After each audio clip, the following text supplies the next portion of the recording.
off the cutting room floor and its host has no association with Santo Rigatuso, Robert Bob Harris, Joey So, Santo Gold, Blood Circus, or any related business, alias, or entity. All information presented has been gathered through public sources.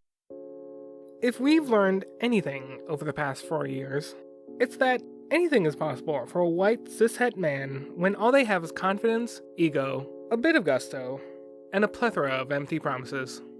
I'm Josh Hoskington, and this is not Donald Trump's America anymore, thank Christ. Episode 2. I think we screwed up the promotion.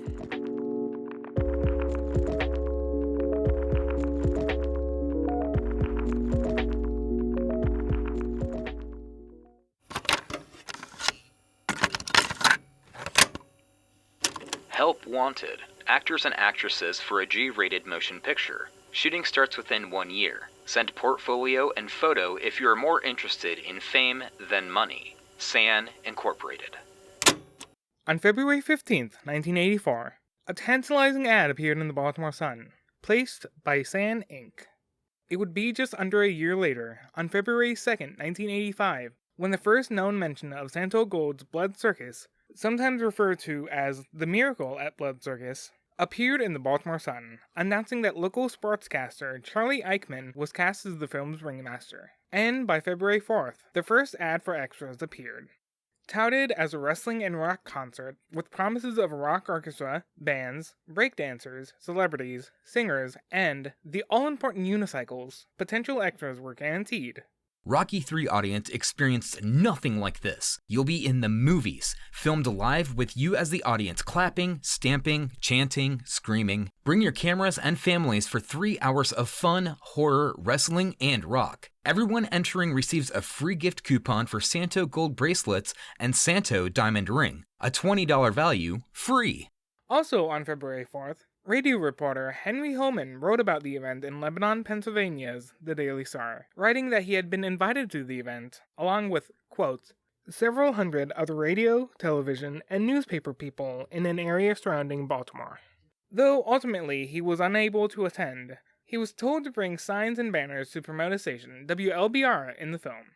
He also mentioned that San Inc. was hoping to get 12,000 screaming fans for the event. Well, really, 24,000 screaming fans, with 2 shows scheduled at 1 and 8 p.m. 2,800 people showed up. 700 tickets were sold for the first show. Speaking of the show, how did it go? Well, in the February 11th, 1985 edition of Where Else? The Baltimore Sun, 15-year-old walkout Tim Mosier is quoted. It's 100% ripoff. They were talking about heads and arms being ripped off. There hasn't been anything like that at all. It's boring. It wasn't for a lack of trying on the production's part. On hand was wrestler Voodoo Malumba, which feels vaguely racist, a 6'5", 410-pound behemoth. His assistant, Dog.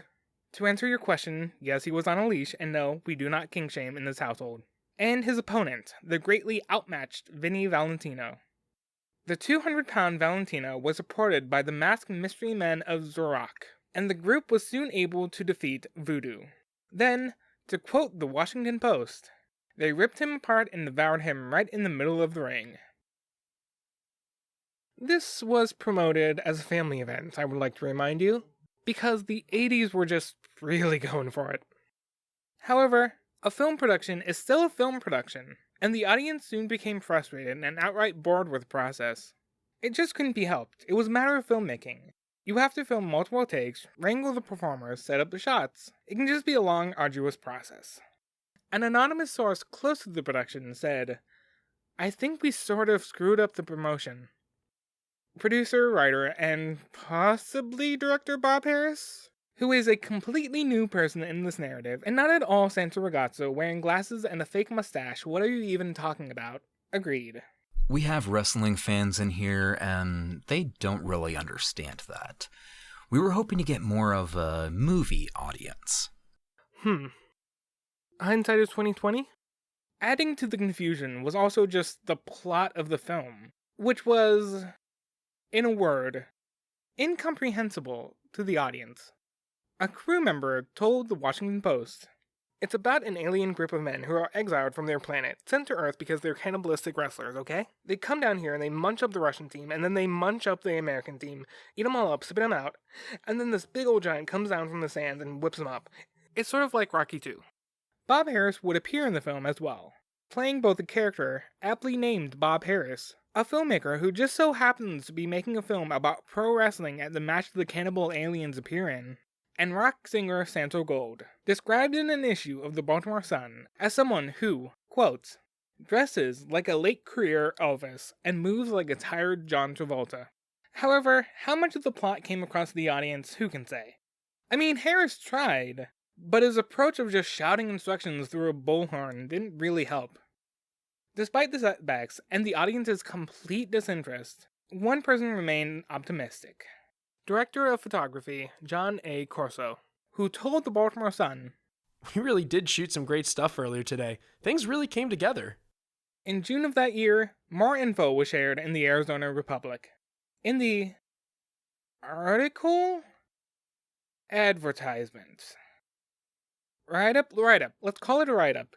Bob Harris revealed that he would be sending out a free 10-minute preview of the film on video cassette, and promised that the film contained 10 electronic and remote 35mm motion picture cameras and a cast of thousands, with angels and angel music, aliens, real blood, heads landing in popcorn, fleas, Santo Gold wearing 30 pounds of gold singing his hit song, Santo Gold. Let's put a pin in that last part for later. Also promised blood, comedy, tears, the most brutalist, hard-packing, thundering landing, edge-sitting, tear-jerking, comedy, sci-fi, action, horror, everything movie ever filmed. a half-hour video short, The Making of Blood Circus, and an album titled Blood Circus, said to have already been recorded, were also in the pipeline. Bob Harris stated that he was spending over $500,000 on TV advertisements a month to run TV ads nationwide, and that he was the creator and writer of the film, founder of Santo Gold, and, quote, president of the world's largest TV mail order business. Remember what I said about aliases? Anyway, the previous May, a publicity stunt that was planned to take place at the Cannes Film Festival had to be called off, when a downpour prevented the appearance of a wrestler wearing 30 pounds of gold, going by the name of Santo Gold. The next anyone would hear of the film was in October 1987, when local ads were placed asking readers to call their local theaters about advance tickets, or to send $4.75 to a P.O. box and get a movie ticket that could be redeemed for gifts worth $100. In November, classified ads were placed looking for people willing to hang posters for the film, and ads were placed for a hotline for people to call to hear the film. For a couple bucks, of course. This has been Off the Cutting Room Floor.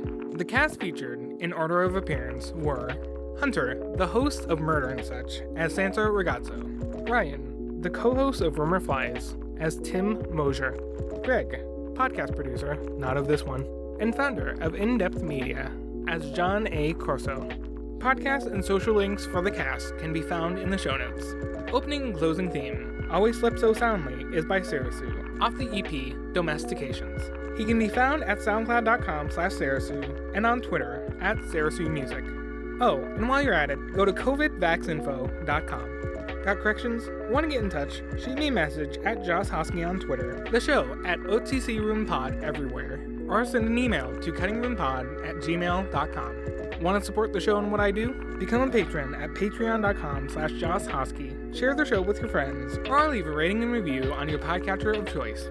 Sources for this episode can be found in the show notes. To find transcripts and any corrections, visit cuttingroompod.tumblr.com. And again, that's covidvaxinfo.com.